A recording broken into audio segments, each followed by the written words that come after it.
নিজ কণ্ঠে যদি কাউকে বলেন তাহলে কি বিশ্বাস করবেন আপনি? নিজ কণ্ঠে কেমনে বলবো, বলে থাকেন। আমার কাছে প্রমাণ আছে, আমার কাছে এই প্রমাণ আছে, একজন সংগঠক আপনাদের এখানকার একজন যুগ্ম আহ্বায়ক পদধারী আপনাদের জেলা কমিটির যে টাকা গ্রহণ করেছে তার স্টেটমেন্ট আমার কাছে আছে, প্রমাণ এবং আপনার কথোপকথন আছে। এটা মেলা কেন্দ্রিক যে টাকাটা আর সিটি কর্পোরেশনের নিয়োগ নিয়ে যে টাকা পয়সা লেনদেনের আলাপটা সেই সেই কথোপকথনের আমার কাছে আছে। এই বিষয়টা আপনি একটু ক্লিয়ার করুন। আপনার কণ্ঠ, আপনার রেকর্ড আমি আপনাকে সিটি কর্পোরেশনের ব্যাপার, সিটি কর্পোরেশনের ব্যাপারটা কিন্তু অলরেডি সে ক্লিয়ার করছে, এটা আপনারা তদন্ত করেও দেখতে পারেন। আর এই ব্যাপারগুলো আমাদের কাছে যদি কোনো ফান্ডিং আসে, সেটা আসতে পারে বা আসবে ভবিষ্যতে, এখন পর্যন্ত কিন্তু কোনো ফান্ডিং আমাদের কাছে এরকম আসে না। ভবিষ্যতে আসবে, আসতে পারে, আমাদের কাছ থেকে ফান্ডিং বিভিন্ন জায়গা থেকে আসতে পারে বা আচ্ছা ভাই আমি বলি এই বিষয়টা ভাই ক্লিয়ার করি এই বিষয়টা আমি ভাই একদম ক্লিয়ার করি। সেটা হচ্ছে ফাইন্ডিং আসতে পারে। আচ্ছা ঠিক আছে, মেলা থেকে না আমি বলি ভাই, আচ্ছা ক্লিয়ার করি জিনিসটা। আমি বলছি ইমরান ভাইকে, আচ্ছা ওইটাও কোশ্চেনের অ্যানসারটা দিবে। ইমরান ভাই আপনি কোথাও একটা বলতেছিলেন যে মেলা থেকে যে টাকার বিষয়টা, যে টাকা পাবেন এবং টাকা আপনারা এটা বিতরণও করছেন, কেউ 7,000 পাইছে, কেউ 2,000 পাইছে, বিভিন্ন ক্যাটাগরিতে আপনারা ভাগ করছেন।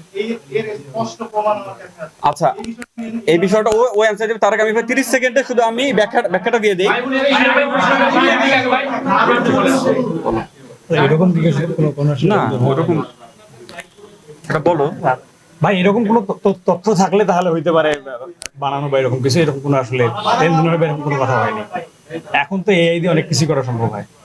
ভাই তাহলে একটা জিনিস দেখেন, রওশন জামিল যার বিরুদ্ধে একটা তদন্ত কমিটি আপনারা করছেন, আপনাদের কাছে অভিযোগ দিছিল কি? কোন অভিযোগের প্রেক্ষিতে আপনারা এটা করলেন? আমরা একটা পত্রিকা মারফত জানতে পারি, কিন্তু এটা আপনারা যদি পত্রিকার মাধ্যমে জানতে পেরে এখন এই বিরুদ্ধে একটা তদন্ত কমিটি করেন, তাহলে আপনার বিরুদ্ধে এত অভিযোগ, ভাই আপনাদের বিরুদ্ধে এত অভিযোগ, আপনাদের বিরুদ্ধে তদন্ত কমিটি হবে কবে? আচ্ছা, এটার ব্যাপারে সেন্ট্রাল এবং ব্যাখ্যা দিক এটা মুখ্য সংগঠক সে বলতে পারে। আপনারা যে দায়বদ্ধ হবেন, আপনারা যে জবাবদিহিতার আওতায় আসবেন, রওশন জামিলকে সহজে জবাবদিহিতার আওতায় আনা যায়, তার বিরুদ্ধে তদন্ত কমিটি করা যায়।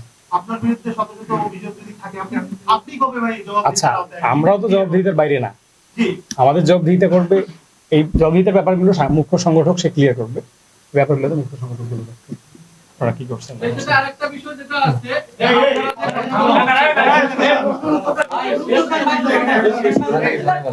আমি জঙ্গলে আচ্ছা আর এই জায়গায় ভাই শোনেন, ওই যে কোশ্চেনটা উঠলো ফান্ডিং এর বিষয়ে, এটা আমি একদমই ক্লিয়ার করি। আপনারা সবাই জানেন বৈষম্য বিরোধী ছাত্র আন্দোলন, আমরা সবাই আপনাদের ছোট ভাই এবং আমরা সবাই ছাত্র। তো ছাত্রত্বের জায়গা থেকে আমাদের তো, যেমন আমি ব্যক্তিগতভাবে অনেক প্রাইভেট পড়াই, আমার একটা ইনকাম আছে, অনেকে হয়তো প্রাইভেট পড়ে তাদের একটা ইনকাম আছে। তো সেই জায়গা থেকে আমরা শুধু এতটুকুই বলবো, এখন আমাদের এটা তো ছাত্রদের সংগঠন ভাই, জুলাই বিপ্লব থেকে গড়ে ওঠা সংগঠন।